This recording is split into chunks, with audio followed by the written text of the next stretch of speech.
भैया राम राम नमस्कार। हमें तो चिंता ही नाम है हमारा सचिन चौधरी।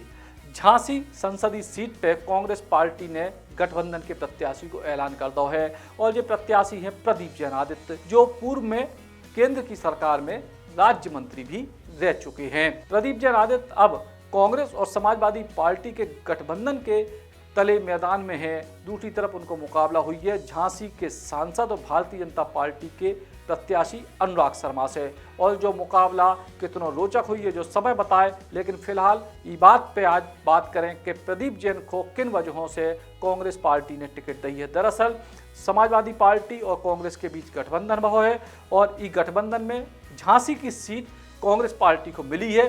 काय के 2009 में यह सीट कांग्रेस पार्टी ने जीती थी। 2009 में प्रदीप जैन आदित्य इतने से सांसद बने। इसके बाद केंद्र की सरकार में मंत्री बने, ग्रामीण विकास राज्य मंत्री, और पहली बार के सांसद को मंत्री बनाओगे तो बुंदेलखंड के कोटा को लेके, काहे के बुंदेलखंड पे उस समय राहुल गांधी को बहुत ज्यादा ध्यान हतो। दरअसल 2002 से जब कहानी शुरू भई, जब झांसी में विधानसभा के चुनाव भय, कांग्रेस पार्टी को बेहद बुरा प्रदर्शन रहो, और ई के बाद जब 2004 में उपचुनाव की नौबत आई तो झांसी शहर विधायक के उपचुनाव में प्रदीप जैन आदित्य, जो उस समय शहर कांग्रेस के अध्यक्ष थे, उनको जो सोच के मौका दे दोगे कि प्रदीप जैन तो चुनाव हार ही जे, तो चलो इनको लड़वा दो। लेकिन प्रदीप जैन चूंकि स्कूटर से चलते, आम आदमी की उनकी छवि थी, पैदल पैदल पूरे शहर में घूमते, सो वो आम आदमी की छवि और शहरी लोगों को एकदम से रुझान उमड़े और प्रदीप जैन बन गए शहर कांग्रेस विधायक 2004 में। इसके बाद 2007 में जब मुख्य चुनाव हो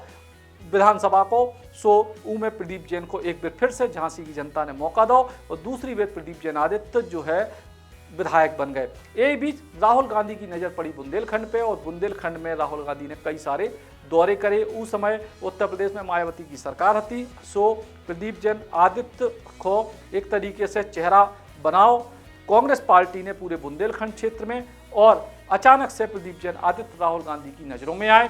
और इसके बाद 2009 में प्रदीप जैन आदित्य को मिल गई लोकसभा की टिकट, और प्रदीप जैन आदित्य एक अच्छी छवि, सरल छवि के नेता के तौर पर उभरे और पूरे लोकसभा क्षेत्र से उनको अच्छो खासो प्रभावशाली तरीके से उनको बहुमत मिले और वे लोकसभा पहुंच गए। और राहुल गांधी ने अपने वादे के मुताबिक प्रदीप जैन आदित्य को केंद्रीय राज्य मंत्री भी बनाओ, जो पहले सांसद के लाने बड़ी बात थी।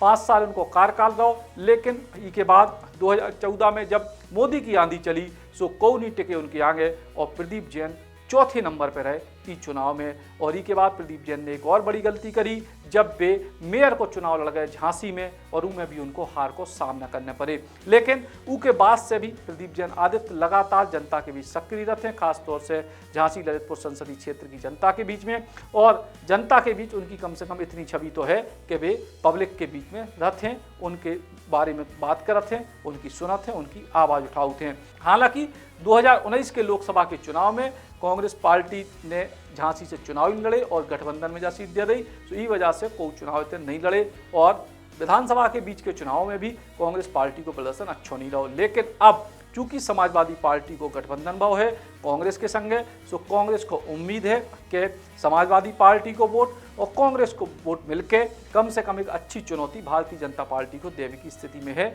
जो सपा और कांग्रेस वालों को मानवो है। सो जा तो सकारात्मक बात है, लेकिन इसके संगे दूसरा पहलू जो है कि समाजवादी पार्टी के कई सारे नेता लगातार भाजपा में शामिल हो रहे हैं। हाल में ही पूर्व में जो चुनाव लड़े थे श्याम सुंदर सिंह, वे भी जो है भारतीय जनता पार्टी में शामिल हो गए हैं। समाजवादी पार्टी के 2 कद्दावर नेता चंद्रपाल सिंह यादव और दीपनारायण सिंह यादव कितनों संग दें प्रदीप जैन को, और समाजवादी पार्टी के वोट बैंक को कितनों संग लें, जो समय बताए। लेकिन फिलहाल कांग्रेस पार्टी को उम्मीद है कि प्रदीप जैन आदित्य एक बेहतर चुनौती पेश कर पे अनुराग शर्मा के सामने।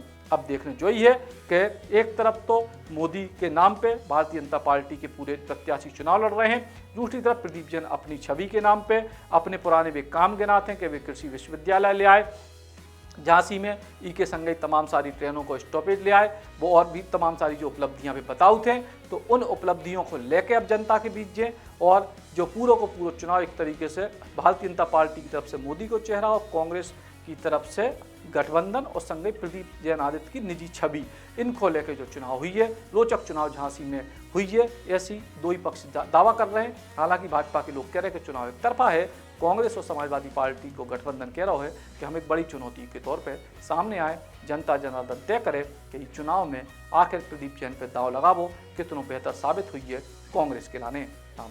Eklavya University Damoh will guide you towards a bright future. 28 acres of lush green campus, largest campus of Bundelkhand, experienced and dedicated faculty. 50 future-ready courses taught in 12 different schools, separate courts and ground for sport, fully equipped lab and workshop, safe and fully equipped separate hostel for girls.